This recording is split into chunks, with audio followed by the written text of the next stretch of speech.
délivrerai plus. Allez, invoquez les dieux que vous avez choisis, qu'ils vous délivrent au temps de votre détresse. Les enfants d'Israël dirent à l'Éternel, nous avons péché, traite-nous comme il te plaira. Seulement, daigne nous délivrer aujourd'hui. Et ils ôtèrent les dieux étrangers du milieu d'eux et servirent l'Éternel qui fut touché des maux d'Israël.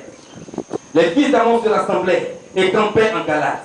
Et les enfants d'Israël se rassemblaient et campaient à Mitzpah. Le peuple, les chefs de Galate, se dirent l'un à l'autre, quel est l'homme qui commencera l'attaque contre les fils d'Amon? Il sera chef de tous les habitants de Galate. Alléluia. Au chapitre 11. Jephthé, le Galadite, était un vaillant héros. Il était fils d'une femme prostituée. Et c'est Galad qui avait engendré Jephthé. La femme de Galad lui enfantant des fils, qui, devenu grand, chassait Jephthé et lui dit, tu n'hériteras pas dans la maison de notre père, car tu es fils d'une autre femme. Et Jephthé s'enfuit loin de ses frères, et il habita dans le pays de Tob. Des gens de rien se rassemblaient auprès de Jephthé, et ils faisaient avec lui des coups de main. Suivez bien cette lecture. C'est très important, prêtez l'oreille et suivez bien cette lecture.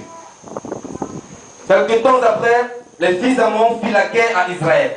Et comme les fils d'Amon faisaient la guerre à Israël, les anciens de Galad allaient chercher Jephthé au pays de Tob. Il dit à Jephthé, viens, tu seras notre chef, et nous combattrons les fils d'Amon.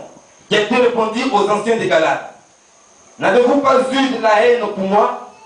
Et ne m'avez-vous pas chassé de la maison de mon père? Pourquoi venez-vous à moi maintenant que vous êtes dans la détresse? Les anciens de Galad disent à Jephthé, nous revenons à toi maintenant, afin que tu marches avec nous, que tu combattes les fils d'Amon, que tu sois notre chef, celui de tous les habitants de Galad.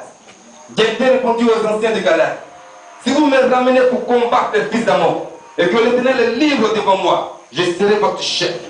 Les anciens de Galad disent à Jephthé, que l'Éternel nous entende, et qu'il juge si nous ne faisons pas ce que tu dis. Et Jephthé partit avec les anciens de Galad.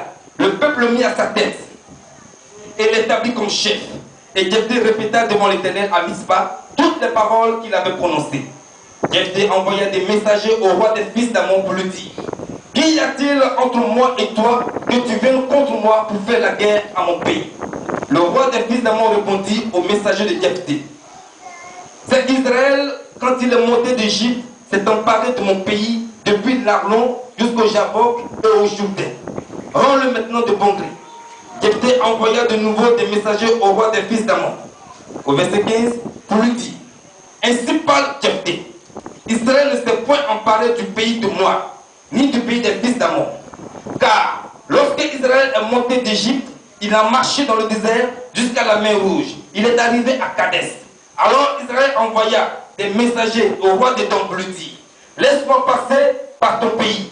Mais le roi d'Édom n'y consentit pas. Il envoya aussi au roi de Moab, qui refusa. Et Israël resta à Kadès. Au verset 18, puis il marcha par le désert, tournant le pays d'Édom et le pays de Moab, et vint à l'orient du pays de Moab. Il campait au-delà de l'Arnon, sans entrer sur le territoire de Moab, car l'Arnon est la frontière de Moab. Israël envoya des messagers à Sion, roi des Amoriens, roi de Hesbon, et Israël lui dit, laisse-nous passer par ton pays jusqu'au lieu où nous allons. Mais Sion n'eut pas assez confiance en Israël pour le laisser passer sur son territoire. Il rassembla tout son peuple, campa à Jahat et combattit Israël. L'Éternel, le Dieu d'Israël, livra Sion et tout son peuple entre les mains d'Israël qui les battit. Israël s'empara de tout le pays des Amoriens établi dans cette contrée. Il s'emparait de tout le territoire des Amoriens, depuis l'Arnon jusqu'au Jabbok et depuis le désert jusqu'au Jourdain. Et maintenant que l'Éternel, le Dieu d'Israël, a chassé les Amoriens devant son peuple d'Israël, est-ce toi qui aurais la possession de leur pays?